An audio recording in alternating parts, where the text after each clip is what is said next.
67세 회장이 새벽 배송 기사 조끼를 입은 이유는 단 하나.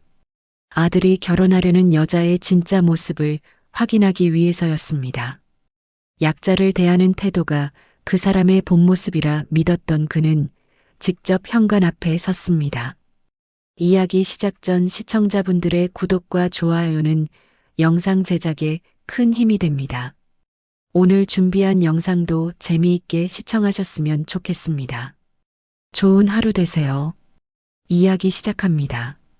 새벽 4시 한태석은 거울 앞에 섰습니다. 형광 초록색 조끼를 걸치고 가슴팍에 한빛마트 새벽 배송이라는 로고를 확인했습니다. 67의 나이가 무색하게 어깨는 곧았습니다. 회색 머리는 깔끔하게 빗어 넘겼고 손등엔 세월의 주름이 새겨져 있었습니다. 여보, 정말 이러시게요? 아내 유정숙이 침실 문틈으로 걱정스러운 얼굴을 내밀었습니다. 한 번 봐야 되지 않겠어요? 그래도 입점요. 한태석의 목소리는 낮고 단호했습니다. 30년 전 작은 슈퍼마켓 하나로 시작했습니다. 지금은 전국 80여 개 매장을 운영하는 한빛마트의 창업주가 되었습니다. 하지만 그는 한 번도 사무실에만 앉아있지 않았습니다. 매장을 직접 돌았고 직원들과 밥을 먹었으며 새벽 물류창고에서 박스를 옮기기도 했습니다. 그에게는 평생 지켜온 원칙이 있었습니다. 약자를 대하는 태도가 그 사람의 진짜 모습이다. 젊은 시절 그는 건설 현장 막노동으로 생계를 이었습니다. 현장 소장이 인부들을 함부로 대하는 모습을 보며 다짐했습니다. 절대 그런 사람이 되지 않겠다고. 돈을 벌어도 지위가 높아져도 낮은 곳에 있는 사람들을 함부로 대하지 않겠다고. 그래서 직원 채용도 그 기준으로 했습니다. 면접장에서 청소 아주머니께 인사를 건네는지 커피를 가져온 직원에게 고맙다는 말을 하는지 지켜봤습니다. 능력이 조금 부족해도 사람 됨됨이가 바른 일을 뽑았습니다. 지난주 아들 한지훈이 찾아왔습니다. 아버지, 소개시켜드리고 싶은 사람이 있어요. 33 아들의 표정엔 설렘이 가득했습니다. 1년 넘게 만나온 여자친구가 있다고 했습니다. 이름은 오서연, 송파에 사는 인플루언서라고 했습니다. 결혼도 생각하고 있어요, 아버지. 한태석은 조용히 고개를 끄덕였습니다.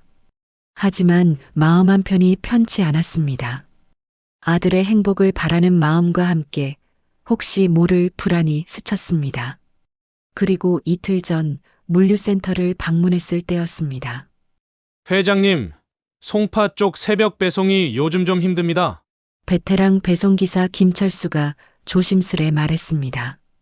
고급 아파트 한 곳에서 배송기사들이 유독 고생한다는 이야기였습니다. 무리한 요구, 반말, 심지어 물건을 현관 앞에 던져놓았다며 항의하는 일도 있었다고 했습니다. 특정 지역인가요? 아니면 특정 배송지가 그런 건가요? 그게 들어보니까 좀 유명하다고 하는 사람이라고 하던데요. 본인이 유명세 좀 있다고 직원들한테 함부로 대하고 그런다 하더라고요. 한태석의 눈빛이 변했습니다. 주소를 물었습니다. 김철수가 조심스레 수첩을 꺼내 주소를 보여줬습니다. 송파구 고급 아파트, 그리고 거기 사는 유명인. 한태석은 그날 밤 잠을 이루지 못했습니다. 하필 아들이 말했던 만난다는 사람의 주소와 같은 주소지였던 겁니다. 확신할 순 없었습니다. 하지만 확인해야 했습니다. 다음 날 새벽 한태석은 인사팀에 조용히 지시했습니다. 내일 새벽 배송, 송파 쪽 한 것만 제가 직접 가겠습니다. 회장님께서요. 네. 아무에게도 말하지 마세요. 이제 그는 배송 차량 앞에 섰습니다. 보냉백에는 신선식품이 담겨 있었습니다. 새벽 5시 출발 시간이었습니다. 한태석은 시동을 걸었습니다. 차가 천천히 움직이기 시작했습니다. 그의 가슴 속엔 복잡한 감정이 뒤섞였습니다. 아들이 사랑하는 여자가 좋은 사람이길 바라는 마음. 하지만 만약 그녀가 약한 사람들을 함부로 대하는 사람이라면 아버지로서 말려야 한다는 책임감. 거울로 비친 자신의 얼굴은 단단했습니다. 새벽 서울의 거리는 고요했습니다. 가로등 불빛만이 도로를 비췄습니다. 한태석은 핸들을 꽉 쥐고 송파 방향으로 향했습니다. 그는 평생 이렇게 살아왔습니다. 소문이 아닌 진실을 보기 위해 직접 현장으로 가는 사람이었습니다. 오늘도 마찬가지였습니다. 배송기사의 조끼를 입고 평범한 일꾼처럼 그는 진실을 향해 달려갔습니다. 새벽 5시 30분 한태석은 송파 고급 아파트 단지 앞에 섰습니다. 30층짜리 고층 건물들이 어둠 속에서도 위용을 뽐냈습니다. 지하 주차장으로 들어가는 입구에는 가히 건물의 위상이 느껴졌습니다. 이동 1205호 오서연. 한태석은 보냉백을 들고 엘리베이터에 올랐습니다. 가슴이 두근거렸습니다. 혹시 다른 사람이길 바라는 마음이 있었습니다. 12층에서 문이 열렸습니다. 복도는 조용했습니다. 한태석은 1205 앞에 섰습니다. 초인종을 눌렀습니다. 잠시 후 문이 열렸습니다. 새벽 배송이요. 한태석은 최대한 자연스럽게 말했습니다. 문 너머로 여자가 나타났습니다. 20대 후반으로 보이는 긴 생머리에 화장기 없는 얼굴이었습니다. 실크 가운을 입고 있었고 표정은 무심했습니다. 오서연이었습니다. 아들이 보여준 사진 속 그 여자였습니다. 여기 두세요. 오서연은 현관 바닥을 턱으로 가리키며 말했습니다. 반말은 아니었지만 무례한 말투였습니다. 한태석을 보지도 않았습니다. 네. 배송 물품 확인 부탁드립니다. 한태석은 보냉백에서 물품을 꺼냈습니다. 생수 박스, 유기농 채소, 과일이었습니다. 그 순간 오서연의 목소리가 날카로워졌습니다. 잠깐만요. 이거 생수 박스가 왜 이래요? 그녀가 생수 박스 모서리를 손가락으로 톡톡 쳤습니다. 여기 찌그렸잖아요? 배송을 어떻게 했길래 이래요? 한태석은 박스를 자세히 봤습니다. 아주 작은 동전만 한 흠집이 있었습니다. 내용물엔 전혀 문제가 없는 정도였습니다. 죄송합니다. 교환해 드릴까요? 교환, 지금 새벽인데요? 알바라 그런가 이도 알바처럼 하시네. 오서연의 목소리는 차갑고 날카로웠습니다. 한태석을 내려다보는 눈빛에는 경멸이 섞여 있었습니다. 한태석은 아무 말하지 않았습니다. 그저 고개를 숙였습니다. 다음부턴 제대로 확인하고 오세요. 시간 낭비하기 싫으니까. 오서연은 생수 박스를 현관 안으로 걷어차듯 밀어 넣었습니다. 그리고 문을 닫았습니다. 쾅! 문이 닫히는 소리가 복도에 울렸습니다. 한태석은 그 자리에 서서 한동안 움직이지 못했습니다. 알바면 알바답게라니. 그 말이 귓가에 맴돌았습니다. 일하는 사람을 향한 조롱과 무시가 담긴 말이었습니다. 한태석은 천천히 엘리베이터로 돌아갔습니다. 가슴 속에서 무언가가 무너지는 소리가 들렸습니다. 1층 로비로 내려왔을 때 경비실에서 한 노인이 나왔습니다. 60대 후반쯤 되어 보이는 경비원이었습니다. 수고하십니다. 한태석이 먼저 인사했습니다. 아, 네. 선생님도 수고하십시오. 아, 혹시 1205호 다녀오셨어요? 경비원의 목소리에 조심스러움이 묻어났습니다. 네, 맞습니다. 많이 힘드셨죠? 한태석은 경비원을 바라봤습니다. 그의 눈에는 동병상련의 감정이 담겨 있었습니다. 저도 그 집 택배 갖다 드릴 때마다 진땀 뺍니다. 조금만 늦어도 박스에 흠집만 있어도 난리예요. 경비원은 한숨을 쉬었습니다. 방송에선 그렇게 착하고 좋은 사람처럼 행동하더니 실제로는 완전히 다른 사람이에요. 우리 같은 사람들한텐 180도 달라요. 한태석은 말없이 들었습니다. 얼마 전엔 청소하시는 아주머니가 복도 물 닦다가 그거 조금 소리 났다고 집 앞까지 나와서 소리를 지르더라고요. 그 아주머니 결국 우시더라고요. 에휴 참. 경비원의 목소리가 낮아졌습니다. 한태석은 고개를 끄덕였습니다. 그리고 경비실을 나섰습니다. 주차장으로 가는 길, 다른 배송 차량 한 대가 들어왔습니다. 젊은 기사가 급하게 짐을 정리하고 있었습니다. 혹시 1205호 가시나요? 한태석이 물었습니다. 아니요, 다행히 오늘은 아니네요. 거긴 진짜 가기 싫어요. 젊은 기사가 쓴웃음을 지었습니다. 그 여자 저번에 본인이 현관문 앞에 물건 놓으라고 해놓고 나중에 문 앞에 아무렇게나 던져놨다고 본사에 민원 넣더라고요. 사진까지 찍어서요. 그래서 어떻게 됐나요? 제가 사과문 쓰고 경고 먹었죠. 억울했지만 뭐 어쩌겠어요. 유명세 이용해서 괜히 시끄러워질까봐 회사도 조용히 넘어갔어요. 젊은 기사는 고개를 저었습니다. 한태석은 차로 돌아왔습니다. 운전석에 앉아 핸들을 잡았습니다. 하지만 시동을 걸지 못했습니다. 머릿속이 복잡했습니다. 아들 지훈이 떠올랐습니다. 밝은 얼굴로 여자친구 이야기를 하던 모습이 눈앞에 선했습니다. 아버지, 서연이는 정말 착해요? 사람들한테도 친절하고요. 아들의 말이 귓가에 맴돌았습니다. 한태석은 주머니에서 휴대폰을 꺼냈습니다. 오서연의 SNS를 검색했습니다. 화면엔 환하게 웃는 그녀의 얼굴이 가득했습니다. 봉사활동 사진, 반려동물과의 따뜻한 일상, 모두에게 친절하게라는 해시태그. 수십만 명의 팔로워가 그녀를 응원하고 있었습니다. 천사 같아요. 언니 보면 제가 다 행복해져요. 댓글들은 찬사로 가득했습니다. 한태석은 휴대폰을 내려놓았습니다. 화면 속 그녀와 방금 본 그녀는 완전히 다른 사람이었습니다. 가면을 쓴 사람이었습니다. 약한 사람들에게는 칼날 같은 말을 내뱉고 세상에는 천사 같은 모습을 보이는. 한태석은 깊게 숨을 들이마셨습니다. 아들에게 말해야 할까요? 하지만 어떻게 말할까요? 사랑하는 사람의 민낯을 보여주는 일이 얼마나 아플까요? 그러나 그는 알고 있었습니다. 이대로 두면 안 된다는 것을, 아들이 그런 사람과 평생을 함께하게 둘 수 없다는 것을. 한태석은 시동을 걸었습니다. 새벽 6시, 하늘이 조금씩 밝아오고 있었습니다. 그는 천천히 아파트를 빠져나왔습니다.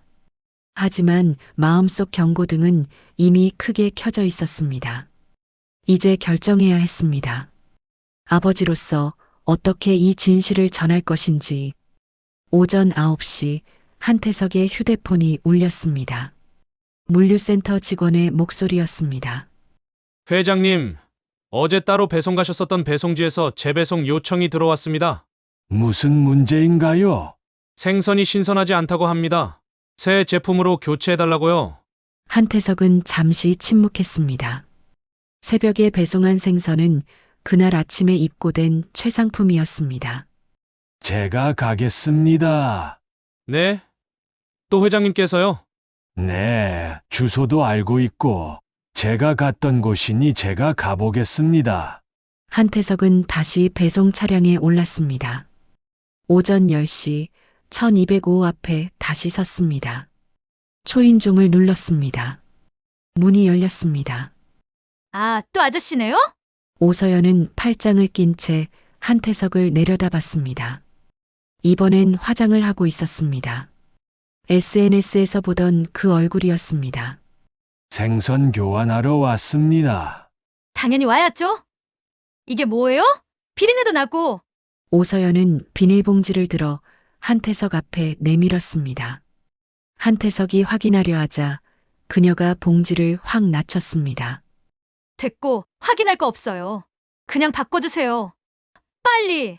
한태석은 새 생선을 건넸습니다. 오서연은 받아들지도 않고 현관 바닥을 가리켰습니다. 거기 두세요. 한태석은 조용히 생선을 내려놓았습니다. 그리고 장어는 또 왜 그래요? 크기가 너무 작아요. 이것도 바꿔주세요. 지금은 준비된 게 없어서요. 아니, 그럼 언제 되는데요? 오늘 저녁에 손님 오기로 했는데. 오서연의 목소리가 날카로워졌습니다. 오후에 다시 오겠습니다. 아니, 오후 몇 시요? 정확하게 말해요.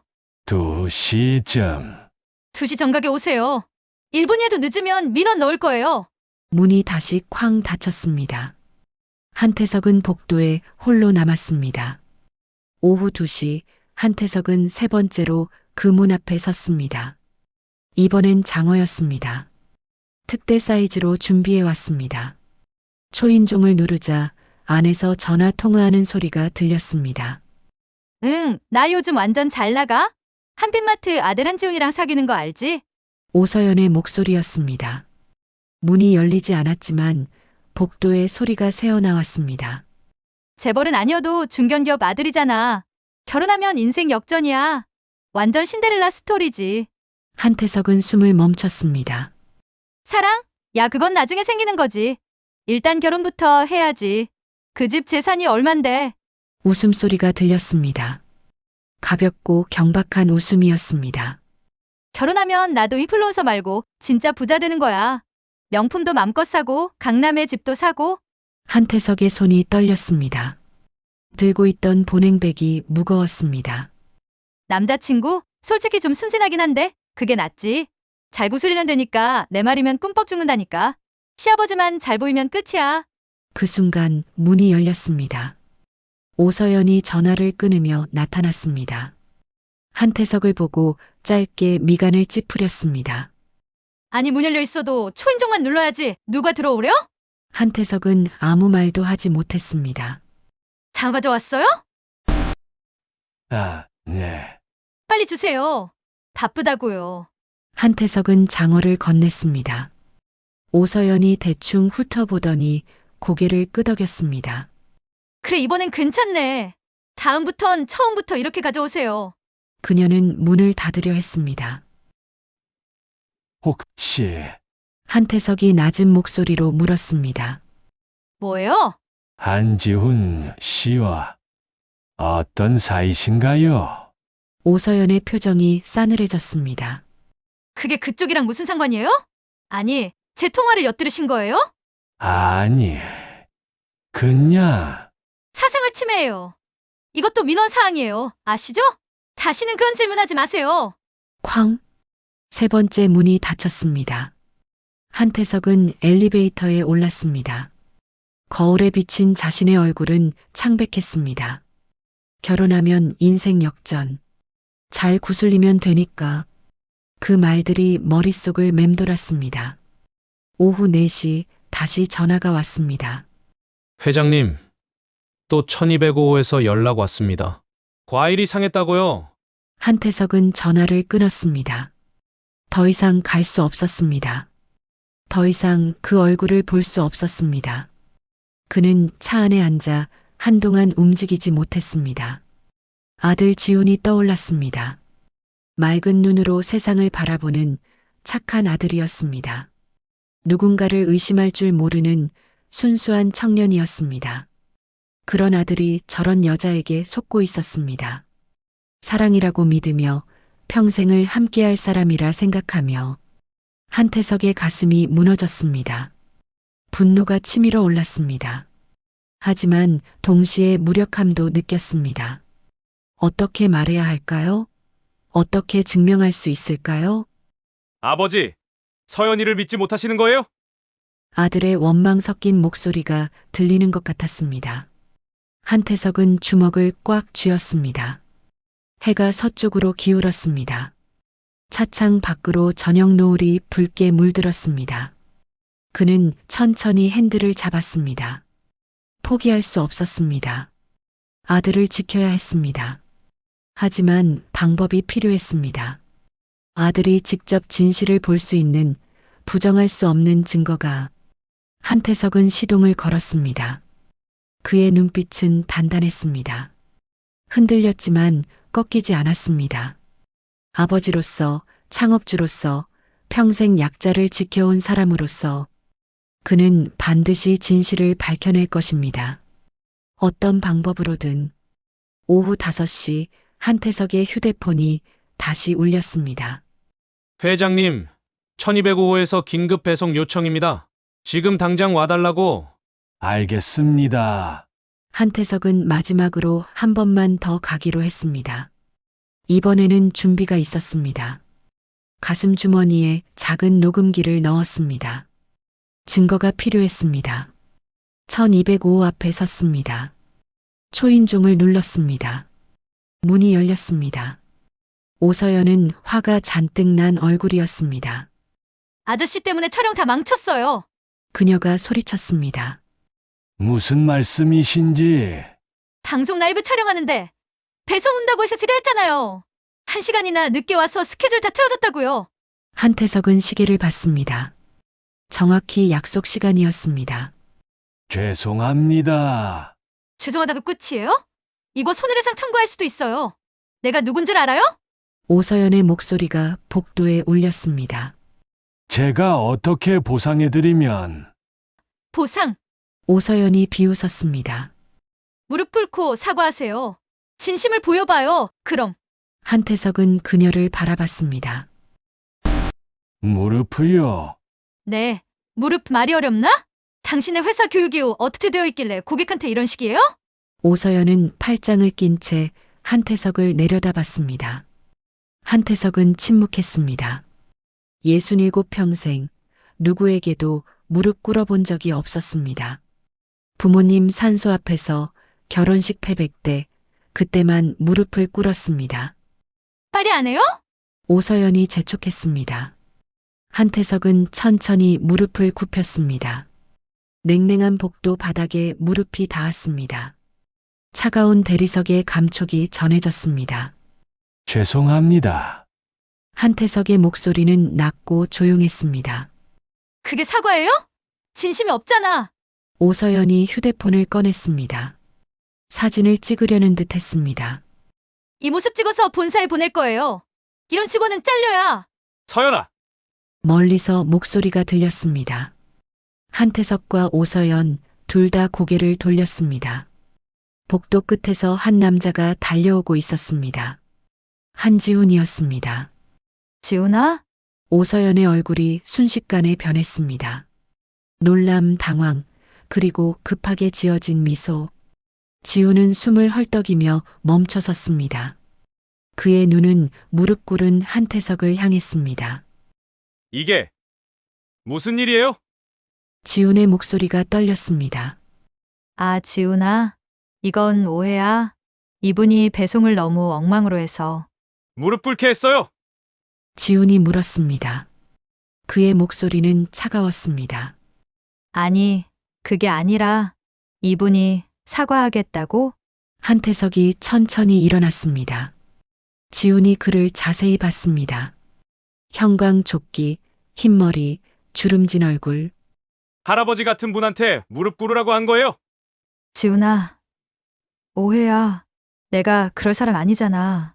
오서연이 지훈의 팔을 잡았습니다. 그녀의 목소리는 부드러웠습니다. 카메라 앞에서처럼. 하지만 지훈은 팔을 빼냈습니다. 오해가 아니에요. 내가 다 봤어요. 뭘 봤다는 거야? 복도 끝에서. 처음부터 다 봤어요. 지훈의 눈에 실망이 가득했습니다. 당신이 무릎 꿇으라고 했고 이분이 무릎 꿇는 걸 다 봤어요. 오서연의 얼굴이 굳었습니다. 지훈아. 그만해요. 지훈이 말을 잘랐습니다. 한태석은 두 사람을 조용히 지켜봤습니다. 지훈 씨. 한태석이 입을 열었습니다. 네. 지훈이 한태석을 봤습니다. 실례지만 혹시 한지훈 씨 맞으신가요? 한빛마트 한지훈 전문의. 지훈의 눈이 커졌습니다. 어떻게 제 이름을? 아니, 아버지? 아니, 아버지가 왜 여기에? 한태석은 형광조끼를 벗었습니다. 그리고 주머니에서 명함을 꺼냈습니다. 저는 한빛마트 대표 한태석입니다. 지훈이 아버지고요. 복도가 고요해졌습니다. 서연은 명함을 받지 못하고 멍하니 서 있었습니다. 오서연의 얼굴에서 피가 싹 빠졌습니다. 아, 아버님? 지훈의 목소리가 떨렸습니다. 아버지 왜 배송 조끼를 입고 계세요? 무슨 일이세요? 여기엔 또 어떻게 계신 거예요? 한태석은 아들을 바라봤습니다.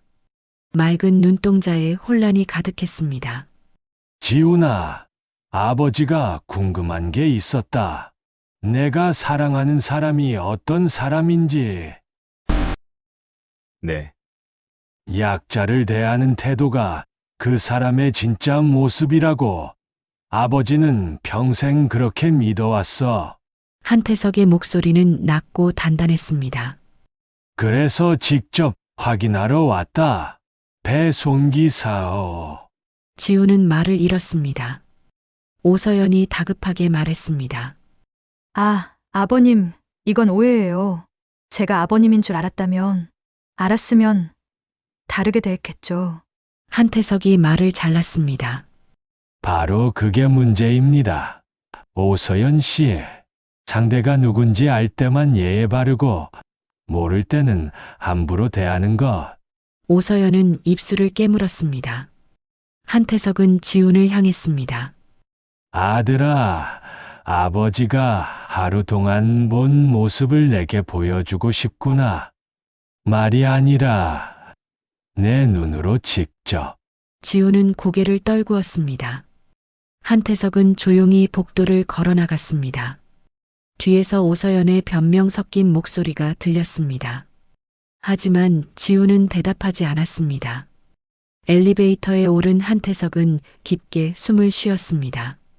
무릎에 감촉이 아직 남아 있었습니다. 하지만 후회는 없었습니다. 아들이 진실을 봤습니다. 그것으로 충분했습니다. 일주일 후 한태석의 사무실에 한 통의 메일이 도착했습니다. 송파 아파트 관리사무소에서 보낸 CCTV 영상이었습니다. 화면 속에는 오서연이 배송기사들에게 소리 지르는 모습, 청소 아주머니를 꾸짖는 장면들이 담겨 있었습니다. 날짜별로 정리된 파일은 15개가 넘었습니다. 회장님, 입주민 제보도 계속 들어오고 있습니다. 비서가 조심스럽게 말했습니다. 다들 그동안 참아왔던 일들을 이야기하고 있습니다. 한태석은 고개를 끄덕였습니다. 하지만 복잡한 심정이었습니다. 그날 저녁 지훈이 찾아왔습니다. 아들의 얼굴은 수척했습니다. 일주일 사이에 많이 야윈 것 같았습니다. 아버지, 앉아라. 두 사람은 마주 앉았습니다. 한동안 침묵이 흘렀습니다. 이별했습니다. 지훈이 먼저 입을 열었습니다. 그래. 서연이한테 말했어요. 넌 나를 사랑한 게 아니라 한빛마트 간판을 사랑했다고. 지훈의 목소리가 떨렸습니다. 처음엔 부정하더라고요. 울면서 사과했어요. 하지만 지훈은 잠시 말을 멈췄습니다. 녹음 파일을 들려줬습니다. 아버지가 주신 한태석은 아무 말도 하지 않았습니다. 인생 역전. 잘 구슬리면 된다. 그 말들을 듣는데 너무 화가 나고 제 스스로에게 창피했어요. 제가 얼마나 순진했는지. 지훈이 고개를 숙였습니다. 미안하다. 아들아, 한태석이 조용히 말했습니다. 이렇게까지 해야 했을까 싶어서. 아니에요, 아버지. 지훈이 고개를 들었습니다. 눈가가 붉었습니다. 아버지가 아니었으면 평생 속고 살았을 거예요. 결혼까지 했을 테고. 힘들지? 네, 힘들어요. 하지만 지금 알게 돼서 다행이에요. 지훈이 쓴웃음을 지었습니다. 한태석은 아들의 어깨를 가만히 두드렸습니다. 며칠 후 오서연의 소식이 들려왔습니다. 광고 계약이 줄줄이 해지되었습니다. 방송 출연도 취소되었습니다. 아파트 입주민들의 제보가 언론에 알려지면서 그녀의 SNS는 비난으로 가득 찼습니다. 천사 같다더니 악마였네요. 약자한테만 강한 사람 최악이에요. 팔로워들은 등을 돌렸습니다. 오서연은 SNS 활동을 중단했습니다. 한태석은 기사를 보며 복잡한 표정을 지었습니다. 복수를 원했던 건 아니었습니다. 그저 진실을 알리고 싶었을 뿐이었습니다. 한 달 후, 한태석은 전 직원 회의를 소집했습니다. 오늘부터 새로운 제도를 시행합니다. 한태석의 목소리가 회의실에 울렸습니다. 첫째, 갑질 고객에 대한 제재입니다. 배송기사나 직원에게 모욕적인 언행을 하는 고객은 서비스 이용이 제한됩니다. 직원들 사이에서 웅성임이 일었습니다. 둘째, 배송기사 자녀 장학금 제도를 신설합니다. 우리 기사님들의 아이들이 꿈을 펼칠 수 있도록 지원하겠습니다. 박수 소리가 터져 나왔습니다. 우리 한빛마트는 사람을 먼저 생각합니다. 고객도 소중하지만 우리 직원들도 존중받아야 합니다. 한태석은 단호하게 말했습니다. 회의가 끝나고 배송기사 김철수가 다가왔습니다. 회장님, 감사합니다. 그의 눈가가 붉어졌습니다. 제가 감사하죠. 덕분에 아들을 지켰습니다. 한태석이 악수를 청했습니다. 저녁 한태석과 지우는 단둘이 식사를 했습니다. 작은 한식당이었습니다. 두 사람은 조용히 밥을 먹었습니다. 아버지, 지훈이 젓가락을 내려놓았습니다. 그날 아버지가 무릎 꿇으신 거 아직도 잊히지 않아요. 그래, 왜 그렇게까지 하셨어요? 지훈의 목소리에 미안함이 묻어났습니다. 한태석은 잠시 생각했습니다. 너를 지키려면 내가 직접 봐야 한다고 생각했어.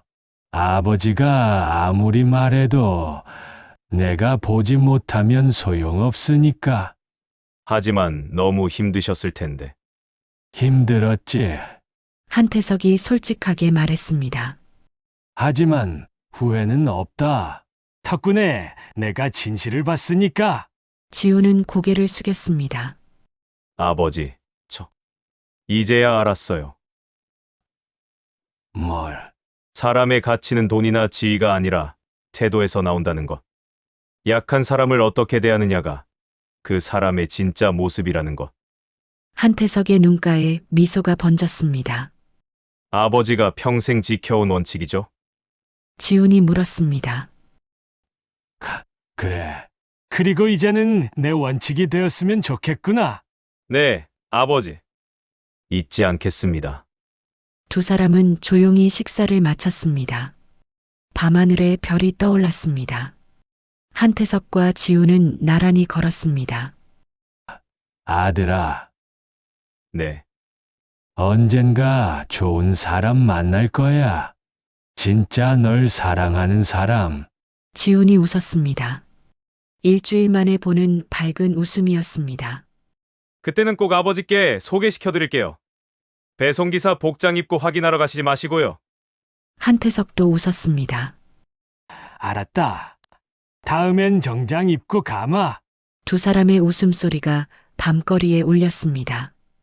한빛마트 본사 건물이 멀리서 불을 밝히고 있었습니다. 한태석은 그 불빛을 바라봤습니다. 30년 전 작은 슈퍼마켓으로 시작했습니다. 지금은 많은 것이 달라졌습니다. 하지만 변하지 않은 것이 있었습니다.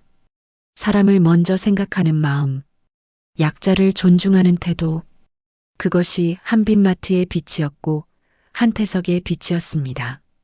그리고 이제 아들 지훈의 빛이 될 것입니다. 한태석은 아들의 어깨에 손을 올렸습니다. 가자.